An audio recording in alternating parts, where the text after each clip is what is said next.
10 محرم الحرام کا سورج طلوع ہوا تو کربلا کے تپتے ہوئے میدان میں ایسا منظر تھا جسے دیکھ کر دشمنوں کی آنکھیں بھی دنگ رہ گئیں، کیونکہ اس روز امام حسین علیہ السلام بالکل اپنے نانا سرور مصطفیٰ صلی اللہ علیہ وسلم جیسے لگ رہے تھے۔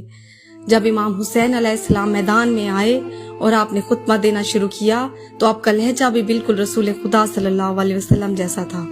امام حسین علیہ السلام نے بڑی فصاحت و بلاغت کے ساتھ خطبہ دینا شروع کیا تاکہ تمام لوگوں پر حجت تمام ہو سکے۔ آپ بالکل اپنے نانا کی طرح جو دشمنوں کے لیے بھی رحمت بن کر آئے تھے، امام حسین نے اپنے آخری وقت تک یزیدوں کو نصیحت کرتے رہے اور انہیں جہنم کی آگ سے بچانے کی کوشش کرتے رہے۔ امام حسین کا یہ روپ دیکھ کر آسمان والے بھی گواہی دے رہے تھے کہ یہ کائنات کا وہ حسین شہزادہ ہے جس کی شان میں رسول اللہ نے فرمایا تھا کہ حسین مجھ سے ہیں اور میں حسین سے ہوں۔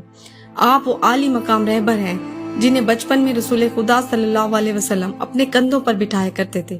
سجدے کی حالت میں اگر پشت مبارک پر آ جاتے تو نانا سجدہ طویل کر دیتے۔ آپ کی رگوں میں علی مرتضیٰ علیہ السلام اور جناب فاطمہ الزہرا علیہ السلام کا خون تھا، اسی لیے آپ کے فضائل کا یہ عالم تھا کہ جنت آپ کے قدموں کی دھول بننے کو مائل تھی۔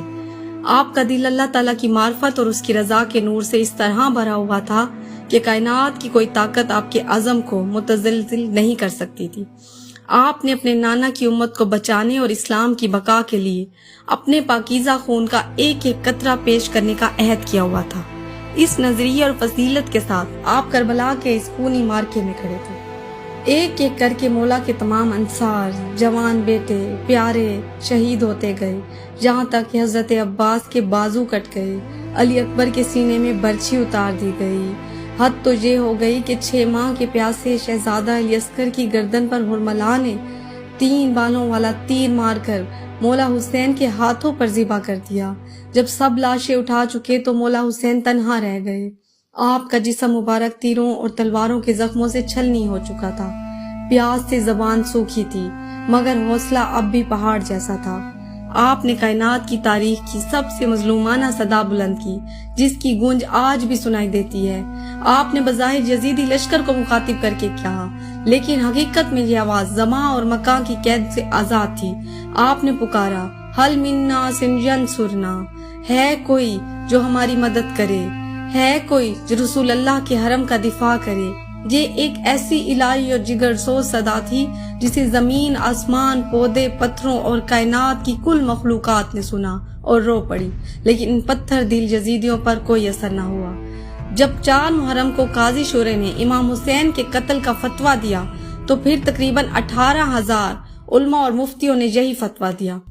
جب نواسہ رسول کا دل انصار اور اہل بیت کی لاشیں اٹھا کر چھلنی ہو چکا تھا تو آپ ریت پر بیٹھے تھے، آپ کی آنکھوں سے آنسو جاری تھے۔ دشمن کچھ بدبخت سنگ دل لوگوں نے یہ دیکھا تو ہنسنے لگے اور طنزاً کہنے لگے، دیکھو حسین موت کے خوف سے اور اپنی جان بچانے کے ڈر سے رو رہا ہے۔ امام حسین نے جب دشمنوں کی یہ جاہلانہ گفتگو سنی، آپ نے اپنا سر انور بلند کیا اور کمال شفقت اور جلال کے ساتھ فرمایا، میں اپنی موت کے ڈر سے نہیں رو رہا، میں تو تمہارے عبرتناک انجام اور جہنم کی آگ کو دیکھ کر رو رہا ہوں جس کے مستحق تم میرا خون بہا کر بننے جا رہے ہو۔ آپ نے اتمام حجت کے لیے مزید فرمایا، ابھی بھی وقت ہے، میرے قتل سے باز آ جاؤ، یہ خون عام خون نہیں، یہ خون خدا ہے۔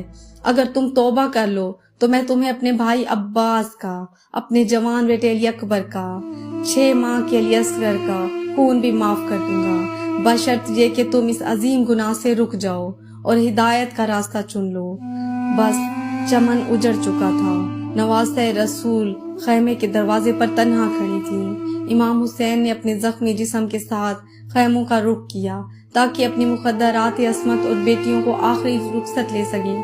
آپ نے فرمایا، جدائی کا وقت آ پہنچا ہے۔ بی بی زینب نے جب بھائی کی یہ آواز سنی تو خیمے میں ایک کوہرام مچ گیا۔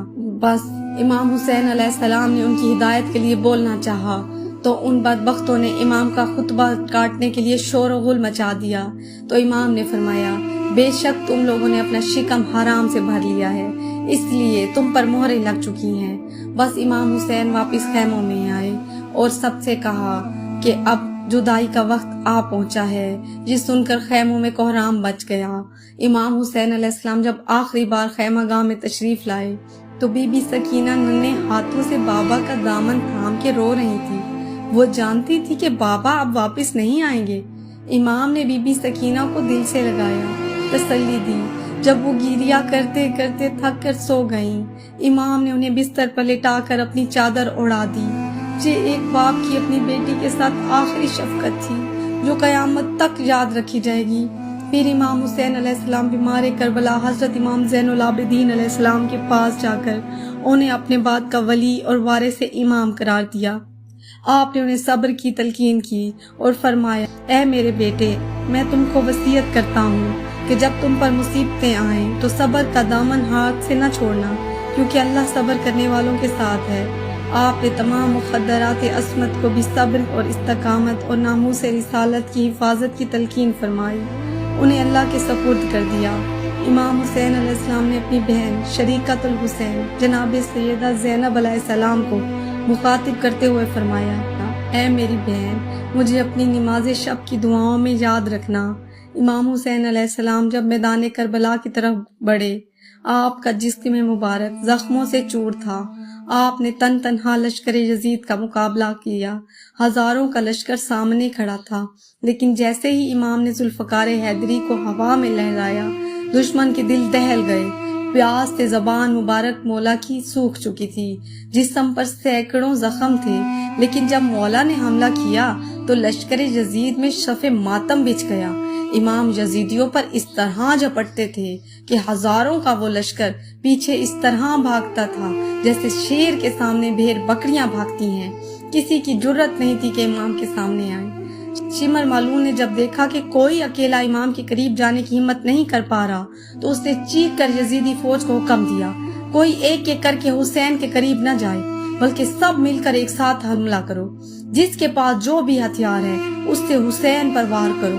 اس حکم کے بعد جس دشمن کے ہاتھ میں تیر تھے وہ تیر مارنے لگے، جس کے پاس نیزہ تھا وہ نیزہ مارنے لگا، جس کے پاس برچھی تھی وہ برچھی تان کر آگے بڑھا، اور جس کے پاس پتھر تھے وہ بیجار و مددگار نواسہ رسول پر پتھر برسانے لگے، یہاں تک کہ زخموں کی تاب نہ لاتے ہوئے کائنات کا شہزادہ ذوالجناح کی پشت سے زمین پر آنے لگے۔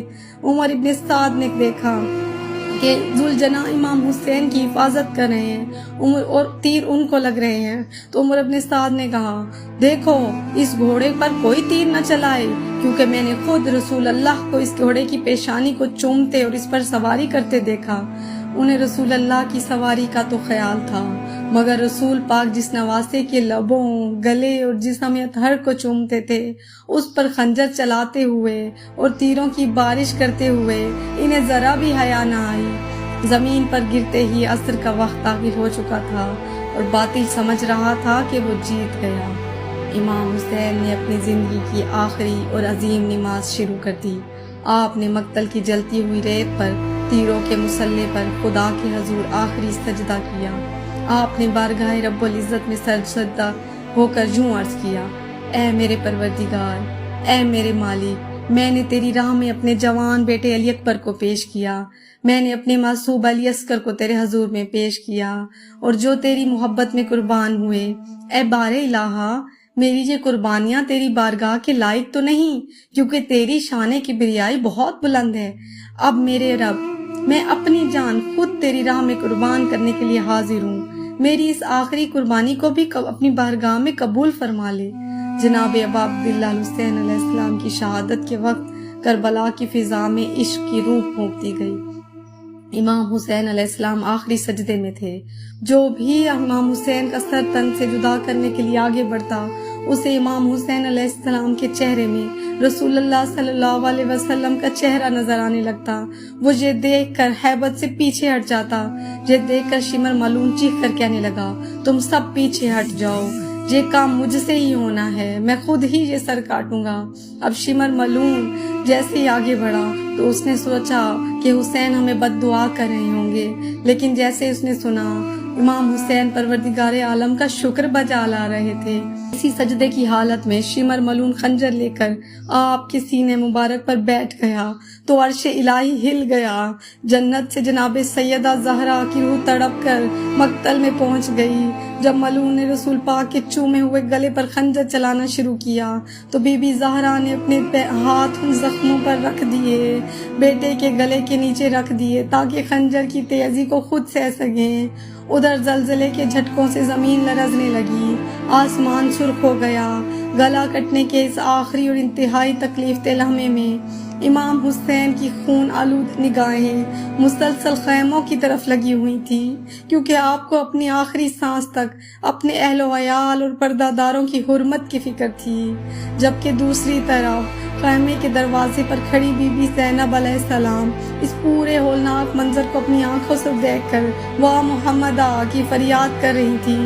جب ذوالجناح خالصین کے ساتھ خیموں پر لوٹا تو بی بی 4 سال کی سکینہ سمجھ گئی ان کے بابا شہید ہو چکے ہیں۔ وہ روتی اور بین کرتی ہوئی خیمے سے دوڑی مقتل کی طرف آئیں اور جلتے ہوئے میدان میں جہاں ہر طرف تیر، نیزے اور لاشیں بکھری ہوئی تھیں، بی بی سکینہ اپنے بابا کا سر ڈھونڈ رہی تھی۔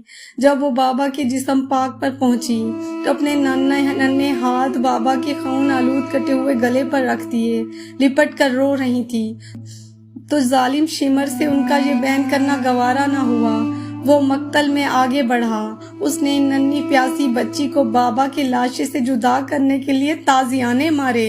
تاریخ گواہ ہے کہ اس سنگدل نے بی بی کو یتیمی کا پہلا تحفہ چہروں پر تماچوں کی شکل میں دیا، سے آپ کے معصوم گال نیلے پڑ گئے، کانوں سے خون بہنے لگا، کیونکہ ظالم نے آپ کی بالیاں چھین لی تھی، اور یوں سجدے کی حالت میں سر انور تن سے جدا ہو گیا، اور عشق اور بندگی کی یہ داستان ہمیشہ کے لیے امر ہو گئی۔ رسول اللہ تاج نبوت اتارے، بال بکھیرے، ننگے پاؤں کربلا کی خاک پر اپنے مظلوم نواسے پر رو رہے تھے۔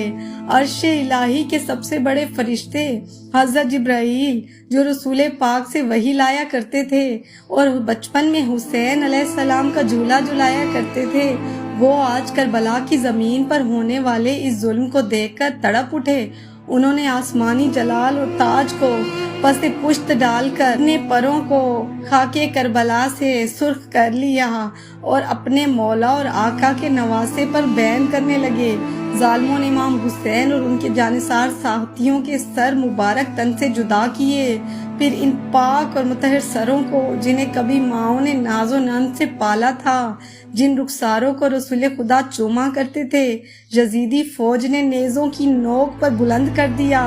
یہ وہ قیامت کا منظر تھا جب نیزوں پر چمکتے ہوئے سروں کے آگے آگے اسیران اہل بیت کے لوٹے ہوئے قافلے کو کوفہ اور شام کے بازاروں کی طرف لے جایا گیا، اور جب بھی جناب سکینہ کو شمر ملعون تازیانے مارتا، جب پاک بیویوں کو تازیانے مارنے شروع کرتے تو امام حسین علیہ السلام کے سر سے برداشت نہ ہوتا۔ میرے مولا حسین کا سر نوکے نیزے پر قرآن کی تلاوت شروع کر دیتا۔ وہ ظالم کٹے ہوئے سر کو نوکے نیزہ پر قرآن پڑھتا دیکھ کے حیرت سے دیکھنے لگتے اور جناب سکینہ کو مارنا بند کر دیتے۔ عرش سے فرش تک کل مخلوق گریہ کر رہی تھی اور قیامت تک کرتی رہے گی۔